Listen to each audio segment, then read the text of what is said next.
Hey guys, welcome to the channel. Thanks for tuning in. Today we're going to go through a little bit different subject than what's normal for this channel, but just whitetail pack in, pack out hunting. Just got done with deer season where I'm at and was successful this year, so I still got all the stuff in the garage, and before I put it away in storage I thought this might be a good sharing time as far as what I put in my pack on me when I go out into the wild and harvest a deer, and everything I have to process that deer and haul it back to the pickup. It's all contained on this table, with the exception of my rifle and ammunition. So here in the next few minutes we'll go through what all this stuff is, how I pack it, what kind of pack I got, etc. And hopefully you guys can gain something from it, or vice versa. If you guys see any holes in my lineup, just feel free to shoot a comment, leave a message, whatever, and trade of information is always a good thing on my mind. So we'll get into it. Okay, for starters, the pack. So I'm a little non-traditional, and basically this is the pack that I have, so it's what I use. It's not a hunting backpack per se, it's more of a backpacking backpack for, say, like backcountry camping, etc. But I found for whitetail packouts, works extremely well. So it's a Teton sports brand. The model is a Scout 3400. It's got several pockets and a nice lid on there. Good capacity on the inside. Several different options on how to configure it. Great support system in the back. Straps that loop around your belly, one across the chest, of course 2 shoulder straps. Good hanging loop right here. But what I really like about it is, so I'm wearing my winter coat on purpose here, because I'm a big guy. I'm about 300 pounds, 6'4", and even loaded up with all of my winter stuff on. This fits pretty well. Fits on snug, with even a little room to spare, and it holds to me tight. So when I'm out there walking, this is not getting in my way, and actually feels pretty dang comfortable, really, when you're out there walking. So this is what it looks like more or less when it's on me. And man, probably got it, I don't know, 10 years ago to go into a Superior hiking trail backpacking trip, and I've been using it for all sorts of stuff ever since. So that's the main body of this subject. And now we'll get into what all goes in the bag. Alright, so for contents of the bag, we'll start with the essentials first, guys. First thing I do every year as soon as I arrive, my tag. I take this, and I put this in the pack. I just put it in one of the top pockets, kind of a lighter duty pocket. And then that way it's just there until it's go time, because in the past I always have anxiety about losing the tags, and figure if I just put it in here, then it's done. So that's step 1 for me. Step 2 would be what I'll call butchering equipment, I guess. So of course, your buck knife, whatever you got. That's the next thing that goes in my pack. But soon right thereafter, I have my field sharpener. And I'll put a link in the description for what this guy is. But the brand is Work Sharp. And it's a great tool. It's got several surfaces with a 20-degree guide on them. So in the field, as you're cutting through all the hair and bone and whatever else that you occasionally hit, the knife gets dull. And when you're out there butchering and trying to get home before daylight ends, it's always nice to have the option to resharpen your knife just to keep things easy. And this guy right here, I read about it in Steve Vernilla's book. He recommended one, this was one of the brands that he recommended, and phenomenal little tool. So this goes in right after the knife. So we got our tag, we got our buck knife, we got our knife sharpener. I'm a big fan of these pelvic bone saws, just to get through that. Works good for sawing off legs, even a stick or a tree branch or something if they're small enough that's in the way. It's worked great for that. Also, gutting gloves. I found these at Fleet Farm. I don't know, I think it's like a it's a 4-pack of gloves for like $6 or something. So they're all disposable. They're really nice. They come with 2 different sizes of gloves in here. These are what I'll call the elbow length gloves. But then they also have more of your surgical gloves in there. Let's say just wrist length. And I really like the combination because at different times of field dressing, I'll prefer the shorter one versus a long one. Help keep your outer garments just clean so you're not getting into all muck. And a 4-pack's nice too because you can just not worry if one gets a hole. I think 1 or 2 of mine got a hole this year in them, so I just reached in the bag, grabbed the next set, and life was still good.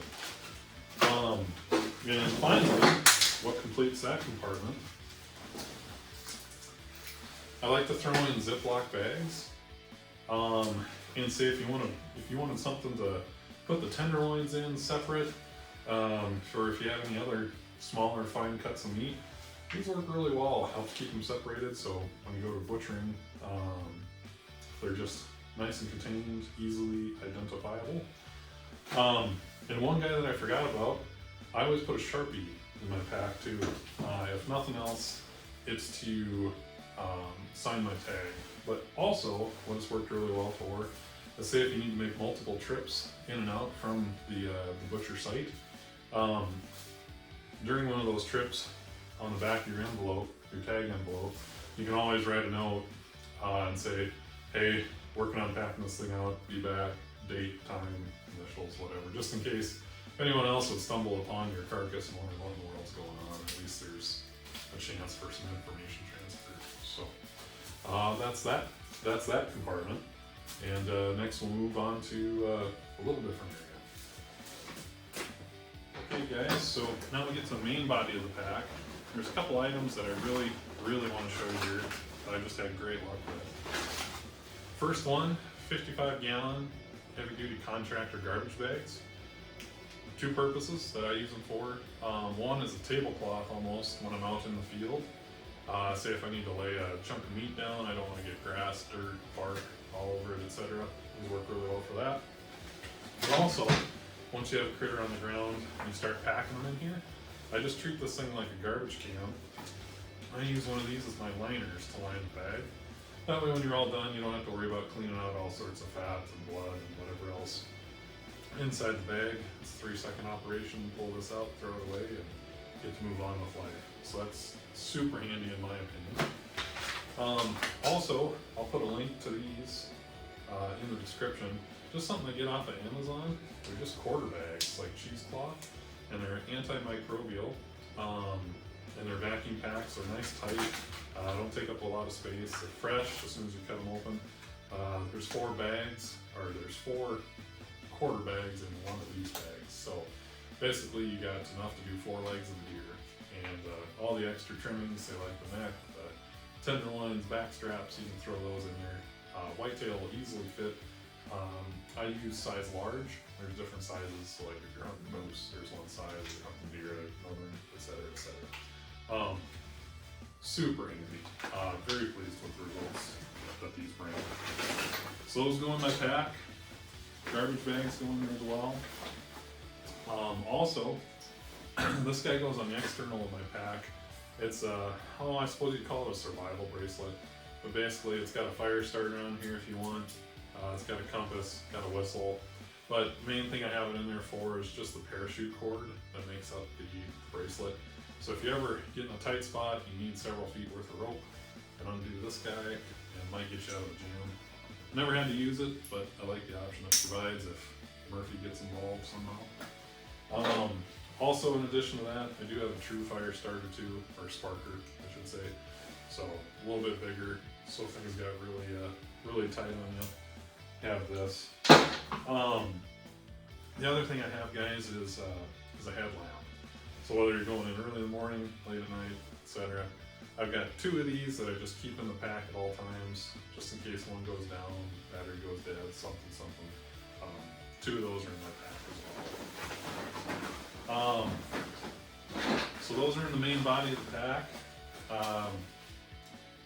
And I think we'll stop there for this segment, and we'll get into the next segment because now we're starting to get external outside of the bag. Okay, so external, outside of the bag. A big one, guys, that I'll put on here. This one's optional, I guess, but some hunts it's just super valuable. This is a camp chair, just one of those ones that folds up into slightly larger than a football, and just got 4 little legs. It's very light. It's really nice if you're sitting up on a ridge top, and say if the ground's cold or something, it keeps your butt off the cold ground, keeps your legs at a 90-degree angle, glass about 180 degrees without issue. So I put one of these in there too. And that's on 50% of my hunts. Kind of depends where I'm hunting if I find this will be valuable or not. So, and this I usually strap onto the back of my pack. So that way it's just quick attach, quick detach. Say if you get to a good glassing spot, if you feel like you're going to be there a while, set this bad boy up, and you know, get yourself a nice little seat. Especially if you have an all day trip planned. Sometimes a seat is just worth its weight in gold.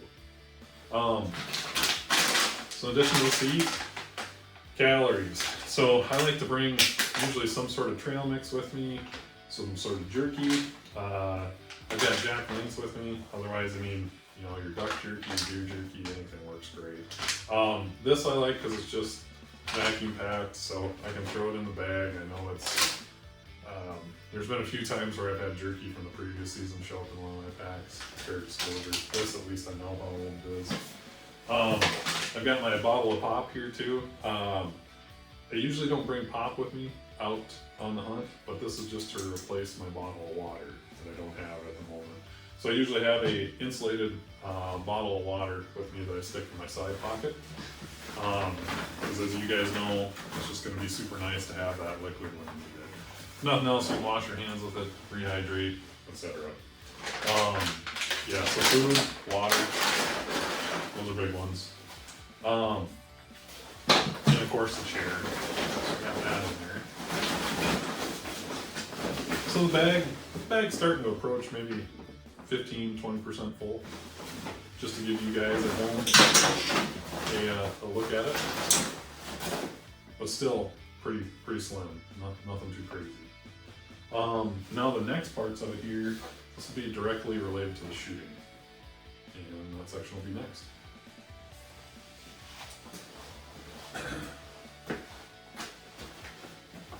Alright, so now that our bag is primarily packed, as far as the internal parts of it and the external, now we'll move on to the shooting aspect of it. So in combination with the bag, I love to have my binocs, just like the meat eater boys do, just right here. So this is a harness, of course you guys have all seen it before. Quick access, really good glassing. I find when I'm doing my packing, pack outs, I'm glassing more often than walking, I would say, quite easily. So nice to have these super close, super handy. Got another permanent marker here, signing tags, leaving notes, etc. On this side, depending on the time of year and where I'm at, I'll have different calls in here. This one happens to be a coyote or like rabbit in distress call. Say sometimes you need to get a deer up, or you're looking to clear an area before you're walking through. Sometimes a coyote call has proved to be handy for me. Also, you got your scent bottle in here, or as far as your wind direction bottle. Found those to be handy too, especially if you're doing the spot and stock. You got something in your sights. So that's on my front chest. And then on, say, like the front belt loop of the pack, I'll have my rangefinder. This has been just super handy for me. I'm in South Dakota, hunt a lot of rolling grasslands, so sometimes distance can be deceiving, as it can be anywhere, I guess. So I like to have this super handy, just right on my hip, so if all of a sudden I get in a situation where I didn't realize where there's going to be a shot opportunity, it's just quick grab, put it up, shoot, work your trajectories backwards, or not trajectories, ballistics backwards, and then just helps you be a more responsible hunter, make a more ethical shot. So huge believer in those. On that same line, this one here, guys, this is my tripod. It's made by Primos, I believe. Yes, correct. So it's a Generation 3 trigger stick, Jim Shockey edition. I just love this thing because in South Dakota there's not a lot of trees, so there's hard to have any rests. But this thing is anywhere from kneeling to standing. Works out really well. Again, I'm a tall guy. My rifle can sit right in here. Provides a nice steady rest. Say if you're on a side hill, this thing will compensate for just about any slope that you can throw at it. Super handy, interchangeable top pieces here, so you can throw a spotting scope on here if you want. You can put the gun yoke in here, cameras even if you wanted to, say if you're into photography. So it pivots, and the thing that I like about it is on the base, all these legs you can strap together and make as one, just with this little bungee. And so this is my balance stick, this is my trekking pole, if you will. So as I'm walking on the field, this is what I'm doing. Works out really well, and won't go anywhere without this. So huge props to Primos on this. Can't recommend them enough. And pretty compact too. So when you get to fence crossings, whatever, it's really easy to set over the side, and it's not getting in my way. So we've got our bag, got our binocs, rangefinder. Of course, we'd have a rifle, ammunition. And of course, guys, most of the time when I'm doing a pack-in, pack-out hunt, I'm usually rifle hunting. And this I wanted to throw in the video just because I feel that orange is super important, especially on the, well, it's important all the time, but especially on the pack-out, I always get a little nervous, because typically I'll have this guy full of meat, but then if it's buck, I'll have his head somewhere down here.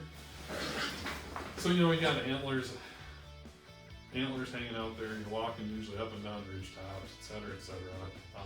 Maybe low light. So I'm a big believer in painting myself with as much orange as possible, just going to and from the kill site. Well, just correction, all the time when I'm hunting, I just have as much orange on as possible.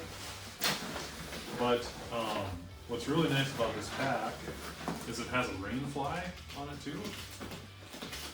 And same my way to and from.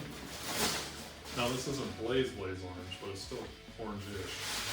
I take this rain fly, which is specially made for this pack, and I put that over the entire pack. So that way, when this guy is covering up my orange on my back, at least I still got something orange on the back there as well. So I just feel stupid if I got shot at and being mistaken for a deer while carrying deer horns on my back. So so that's my rig rundown, guys. It's worked really well for me. Successfully, I've only gone on, it's probably 3 or 4 pack-in, pack-out hunts. So I would consider myself still a novice in this field, but it's been one of the more enjoyable experiences I think I've ever had, especially hunting, and just super passionate about it now. And it just makes me feel more connected to both the animals and to the earth, and it feels like I'm putting in the good work. I'll put up a few pictures and videos now from this year's hunt. It was about 4 miles, I guess, round trip. About 2 miles in to the field where I ended up getting the guy, and then 2 mile single pack out. So 4 miles round trip. It was shin to knee deep snow and grasslands, and so that was I was shocked afterwards for a couple of days, but it feels good. And anyway, I just put this together just to help fellow man out there, I guess. So if you, hopefully the guy gained something from this, and but also looking for feedback the other way too. So if you guys have any suggestions for me, any additions, any holes that you see in the lineup, just feel free to post them up.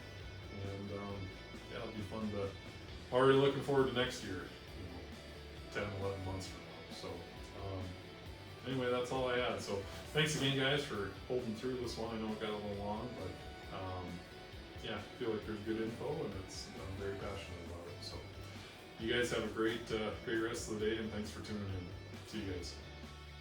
Okay guys, I just figured this would be handy. This is just a more close-up view of the pack itself. So you can kind of see just its overall makeup.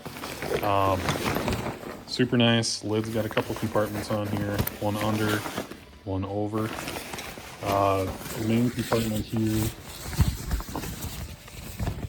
just goes right down in it. There's a pocket that hugs right up against your back, right by that red tag. Then the rest of it's just open. On the front, got some bungee straps. It's really nice. You can put your garbage in here, extra clothes, etc. 2 side pockets. These are what I usually put my water in, food, etc. This is a lower level access right here. It's got a zipper. So if you need to get something in the bottom of your pack, but don't want to undo everything from top to bottom, super easy access. Again, a couple more beverage holders each side.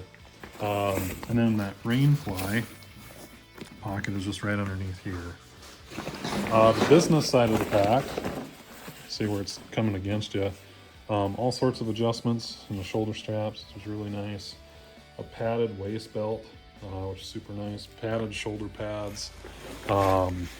Yeah, different adjustments for how you want this thing riding, especially on your waist and your shoulders, the 2 most critical points. Lots of bungees up here too. Again, just super handy to put whatever in. And yeah, so Teton Sports. It's a Scout 3400. Again, not really intended to be a hunting pack, but man, I've had great luck with it. This is my binoc pack. Of course, you guys have seen them. That's basically the Meat Eater special. Works out really good. Here's a little bit more of a close-up of the trigger stick.